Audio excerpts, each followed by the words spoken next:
Varicose veins కి సరైన చికిత్స కోసం సంప్రదించండి ఎవిస్ హాస్పిటల్. అందరికీ నమస్కారం. నా పేరు మాధురి. మీరు చూస్తున్నది సుమన్ టీవీ నెట్వర్క్. ఈ రోజు మనతో పాటు ఉన్నారు ప్రముఖ సామాజిక ఆధ్యాత్మికవేత్త లక్కరాజు నిర్మలమ్మ గారు. నమస్కారం అమ్మా. నమస్తే. ఎలా ఉన్నారు అమ్మ? మిమ్మల్ని అడిగి చాలా విషయాలకి ఆ సందేహాలకి నివృత్తి చేసుకోవాలనుకుంటున్నాము. ముఖ్యంగా ఏదైనా మనం మంత్రం సిద్ధించాలంటే బీజాక్షరాలు చెప్తూ ఉంటారు. అసలు బీజాక్షరాలు అంటే ఏంటి? అది ఎవరు పడితే వాళ్ళు ఆ బీజాక్షరాలని ఉచ్చరించవచ్చా? దానివల్ల మనకి కలిగే లాభాలు ఏంటి? ఈ విషయాలు తెలుసుకోవాలనుకుంటున్నాం. బీజము అంటే ఏంటమ్మా? బీజం అంటే ఒక విత్తనాన్ని బీజం అంటారు. బీజము అంటే విత్తనం. బీజ అక్షరము అంటే ఏంటంటే మహావృక్షంగా వెలిగిపోయేటువంటి అక్షరానికి అంత పవర్ ఉందని దాని పేరు బీజాక్షరము. బీజ అక్షరము అంటే ఒక చిన్న విత్తులో మహావృక్షము దాగున్నట్టుగా ఒక చిన్న అక్షరంలో అద్భుతమైనటువంటి చైతన్య శక్తి దాగుందని దాని అర్థం బీజాక్షరము. మన అక్షరాలు ఆ నుంచి అనంతంగా ఉన్నాయి. ఓంకారం ఆ ఊ మా చేత మనం పలికిస్తారు. ఊ అని మా అని సైలెంట్గా ఉండి ఈ పంచభూతాల్లో అదొక టెక్నిక్. ఆ టెక్నిక్తో నేను మాటలు రాని వాళ్లకు మాటలు నేర్పించాను. మాటలు వస్తాయి. బ్రెయిన్లో బ్లడ్ క్లాట్ అయిన వాళ్లకు తీసేశాను. ఓంకారం చెప్పించే ఏం లేదు. ఓంకారం అనేది ఎలా చెప్పించాలంటే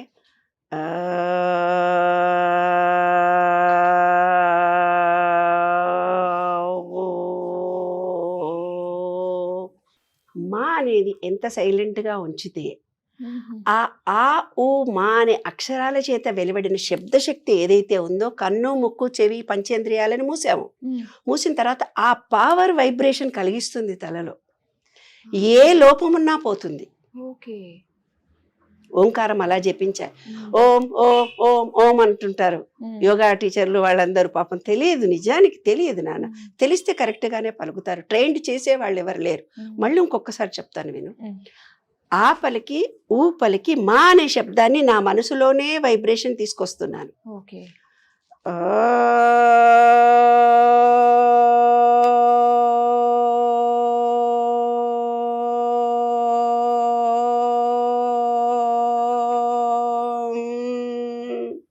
ఇలా ఆపాలి.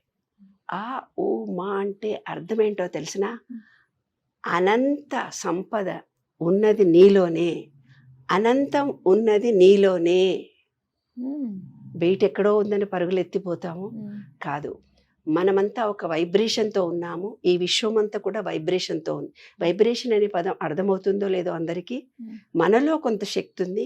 ఈ విశ్వం మొత్తంలో కూడా ఒక అద్భుతమైన చైతన్య శక్తి ఉంది. అందుకే మన మాటకు శక్తి ఉంది అని అంటారు.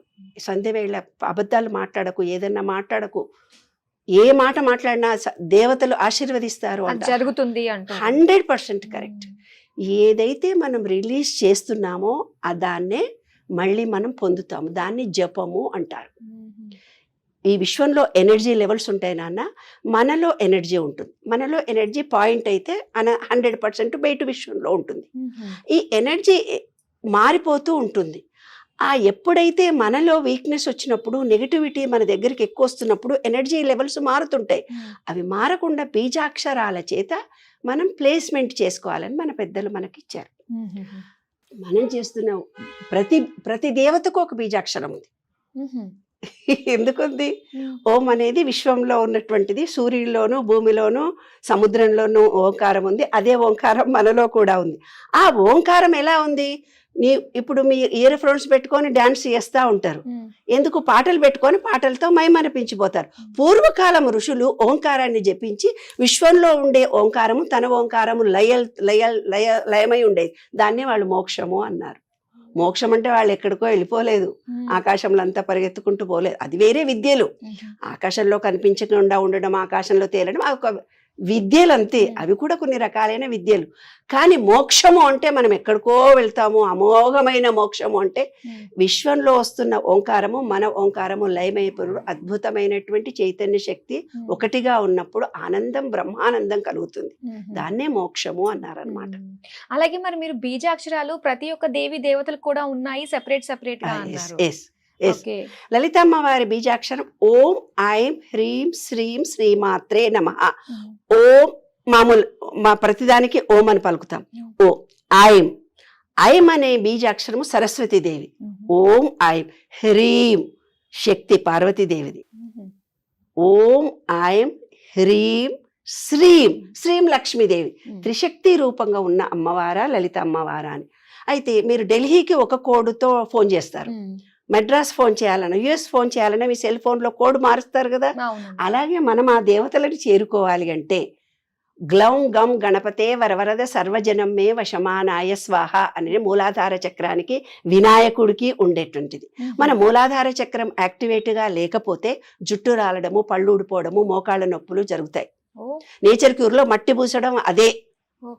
ఎప్పుడూ కాళ్ళకు చెప్పులు లేకుండా చెప్పులు వేసుకొనే నడుస్తూ ఉంటే ఆ మూలాధార చక్రం క్లోజ్ అయిపోతుంది. మట్టితో మనకు అనుబంధం. విశ్వంలో పంచభూతాలనే మన శరీరంలో పంచభూతాలు ఉన్నాయి కాబట్టి మన పంచభూతాలను యాక్టివేట్ కావాలంటే కాళ్ళకు చెప్పులు లేకుండా భూమిలో నడవాలి. నాయన 11 గరికతో పూజ చేయండి రా బామంటే అవి కూడా రెడీమేడ్గా తెచ్చి వినాయకుడికి వేసేస్తున్నాం. ఓం గ్లౌం గం గణపతే వరవరద సర్వజనమ్మే వశమానాయ స్వాహ అనేది వినాయకుడికి లక్ష్మీ గణపతి బీజాక్షరం. లం అనే బీజాక్షరాన్ని గనక మనం జపిస్తే జుట్టు ఊడిపోయే వాళ్ళు, మోకాళ్ళు అరిగిపోయిన వాళ్ళు, మన మూలాధార చక్రము ఓంకారంలో ఉంటుంది, ఓంకార రూపంలో ఉంటుంది. వినాయకుడి రూపం అది ఉంటుంది. ఒక ఏనుగు ఇలా ఎత్తినట్టుగా ఉంటుంది. దానికి ఒక సీక్రెట్ కోడ్స్ ఇచ్చారు మన పెద్దవాళ్ళు, బొమ్మల చేత మనకు అర్థం చేయించారు. సీక్రెట్లో పాపం వాళ్ళే ఉంచలేదు. మీరు వైఫై అంటే సీక్రెట్ ఉంచారా? ఇప్పుడు ఫేస్బుక్ అంటే సీక్రెట్ ఉంచారా? ఆ కంప్యూటర్ నెట్ నాలెడ్జ్ అంతా మీకుంది, మరి మాకు లేదుగా. ఆ కాలంలో సంస్కృతమే ఉంది కాబట్టి సంస్కృత టెర్మినాలజీ ఆత్మ, పరమాత్మ, దైవము, మోక్షము అని పెట్టారు. ఈ బీజాక్షరాలలో ముఖ్యంగా ఉండాల్సింది ఏమిటిదంటే ఒక్కొక్క దేవుడికి ఒక్కొక్క బీజాక్షరం ఉంది కదా. ఇవాళ మనం అందరం ఏం జపం చేస్తున్నాం? నాకు షుగర్ వచ్చింది, నాకు బీపీ వచ్చింది, నాకు కాళ్ళ నొప్పులు ఉన్నాయి, ఆమె మొగుడు ఇడిచిపెట్టినాడు కదా, ఆమెకు ఇల్లు లేదు కదా, ఆమె కొడుకుకి యాక్సిడెంట్ అయింది, ఇలా 10 మంది మీ అనేసరికి ఎవరైతే నా కాళ్ళ నొప్పులు వచ్చినాయి, నాకు షుగర్ ఉంది, బీపీ ఉందని 24 గంటలు జపం చేస్తున్నారో వాళ్ళకి అదే వస్తుంది. ఆ శబ్దశక్తి చేత వాళ్లకు ఆ రోగాలు ఎక్కువ అవుతాయి. నాకే కష్టాలు ఉన్నాయి, కష్టాలు నిరంతరం ఏడుస్తూ పడుకు సింపతి కావాలని కోరుకుంటూ ఏడుస్తూ ఉంటారు. అది కూడా ఒక జపమే. ఆ జపం ద్వారా వాళ్ళకి దరిద్రమే ఉంటుంది. నాకు డబ్బులు లేవు, ఈ ఉద్యోగం బాగాలేదు, ఏ ఉద్యోగంలో ఉన్నా అట్లాగే బాగాలేకుండానే ఉంటారు వాళ్ళు. కాబట్టి అక్షరానికి ఒక పవర్ ఉంది, దాన్నే బీజాక్షరము అంటారు. కాబట్టి లక్ష్మీ గణపతికి ఒకటి ఉంది, అమ్మవారికి ఒకటి ఉంది.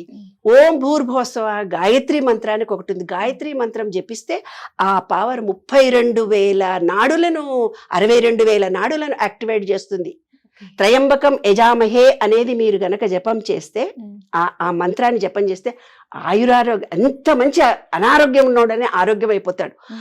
ఒక శివలింగాన్ని పెట్టుకొని నీళ్లు తీసుకొని ఆ నీళ్లతో త్రయంబకం యజామహే 108 టైం చేసి ఆ నీళ్లు మీరు తాగండి, మీకు అసలు రోగమే రాదు. ఎటువంటి జబ్బులైనా నయమైపోతాయి. కానీ దీనికి నమ్మకము, విశ్వాసము అనేది ఒకటి ఉండాలి. అయితే మీరు అన్నారు కదా పేర్లలో కూడా బీజాక్షరాలు ఉంటాయని చెప్పేసి, అంటే అప్పుడు మనకు పెట్టుకున్న పేర్లలో కూడా మనకు ఉంటాయంటమ్మా బీజాక్షరాలు? కంపల్సరీ ఉంటుంది.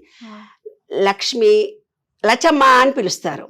ఏవో ఒక్కొక్క పేర్లు ఉంటే బుజ్జి అని పిలుస్తారు, కాకి అని పిలుస్తారు, లక్కీ అని పిలుస్తారు, ఏదేదో పిచ్చి పిచ్చి పేర్లు పెట్టి పిలుస్తారు. వాళ్ళ పేరు నిజంగా వేరే.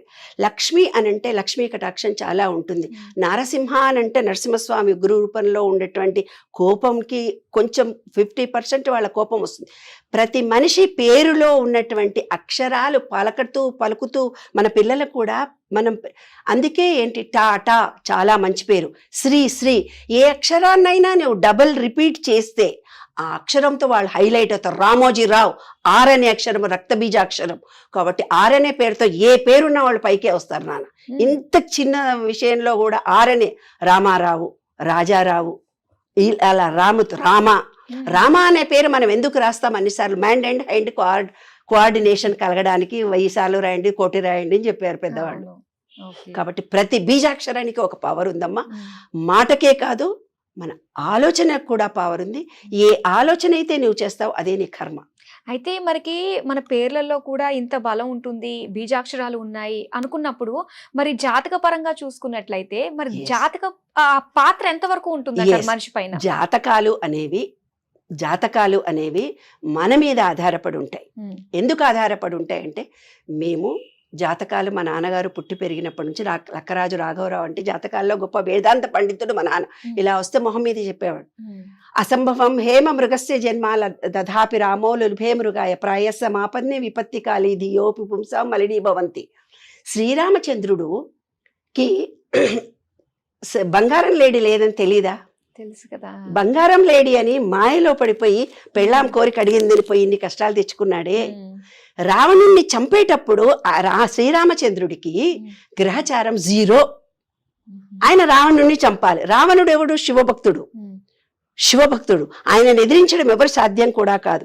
రాముడికి అసలు సాధ్యం కాదు. రాముడి నిత్య స్థితిలో ఉన్నాయి. అప్పుడు ఆయన శివుడికి వెళ్ళి పూజ చేసి శివలింగాన్ని తయారు చేసి సముద్రం దగ్గర రోజు శివుడికి పూజ చేసి గ్రహచారం బాగా లేకున్నా శక్తిని సంపాదించి తాను రావణుణ్ణి చంపాడు అని మన భారత రామాయణంలోనే ఉంది మాట. వాల్మీకి మహర్షి రాశాడు.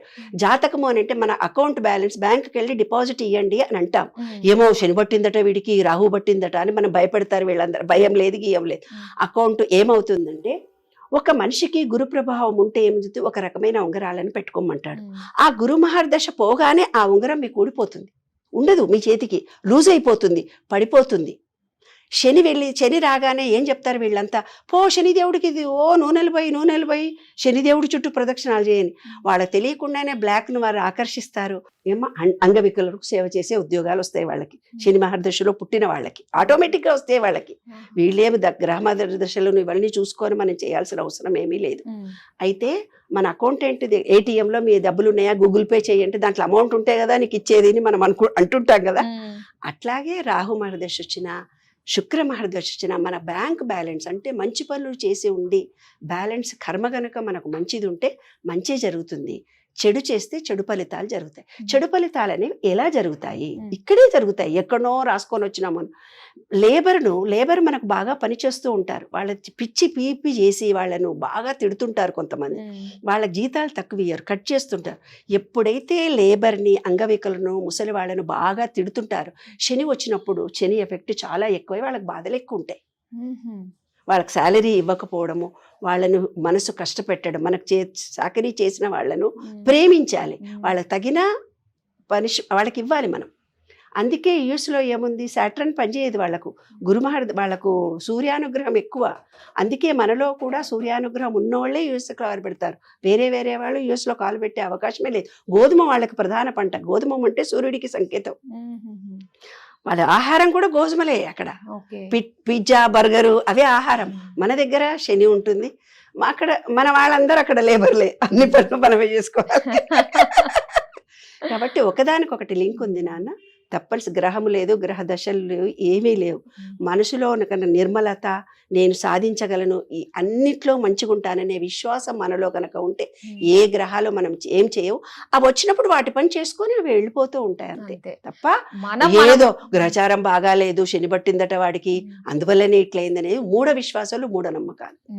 మన పనులు మనం చేసుకుంటూ పాజిటివ్ గా ఉంటే అన్ని అనుకూలంగా వచ్చేస్తాయి. థ్యాంక్ యూ సో మచ్ అమ్మా. అలాగే బీజాక్షరాలకి సంబంధించి దాని యొక్క ఇంపార్టెన్స్ గురించి మాకు తెలియజేసినందుకు ధన్యవాదాలు.